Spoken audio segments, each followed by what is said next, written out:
Freshman GOP Representative Marjorie Taylor Greene under fire from critics as an extremist promoter of baseless conspiracy theories. The generations of Black and Hispanic men, do you want to know what holds them down?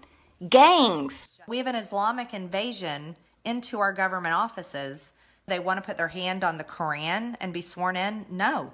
She suggested the Parkland and Sandy Hook school shootings were false flag operations and that the attacks of 9/11 were staged. She touted conspiracies from the fringe group QAnon. I just want to say to Nancy Pelosi, she's a hypocrite, she's an anti-American, and we're going to kick that bitch out of Congress.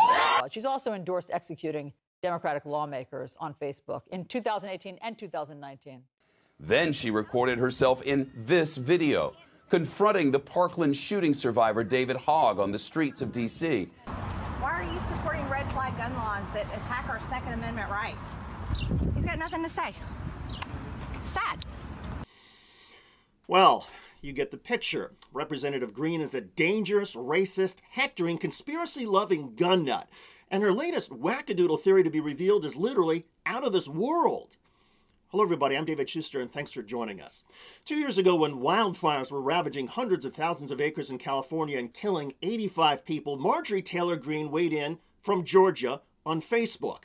In a post recently unearthed by Media Matters, Greene theorized a laser beam from space started the deadly 2018 California wildfire. Not just any laser beam from space, but one controlled by wealthy Jewish bankers who wanted to clear land in order to make way for a high-speed rail project. That's right, Congresswoman Greene seems to believe that wealthy Jewish bankers have a secret space laser that can immolate essentially any target on Earth.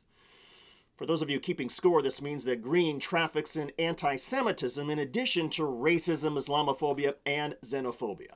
House Republican leaders have known for some time that Greene dabbles in hatred and conspiracy theories, and yet they recently announced that Greene would serve on the House Education and Labor Committee. Education, even though she has mocked children who were killed at Sandy Hook Elementary School in Connecticut and has mocked teenagers who were killed at Marjorie Stoneman Douglas High School in Florida.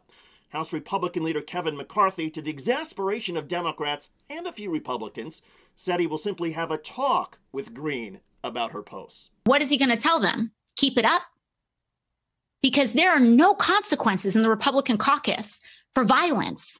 There's no consequences for racism, no consequences for misogyny, no consequences for insurrection. And no consequences means that they condone it.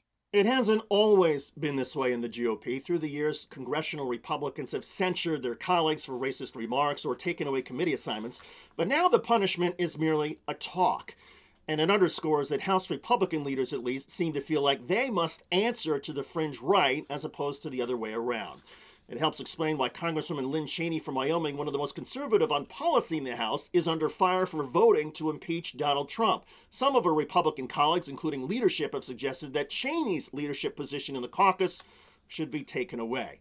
Because voting to impeach Donald Trump for inciting a riot, well, that is a problem, as opposed to inciting the riot or lying about the election. Don't worry about it. The political dynamics in the grand old party are increasingly dangerous and frightening, and unfortunately, an imaginary space laser is now the least of our nation's political divide.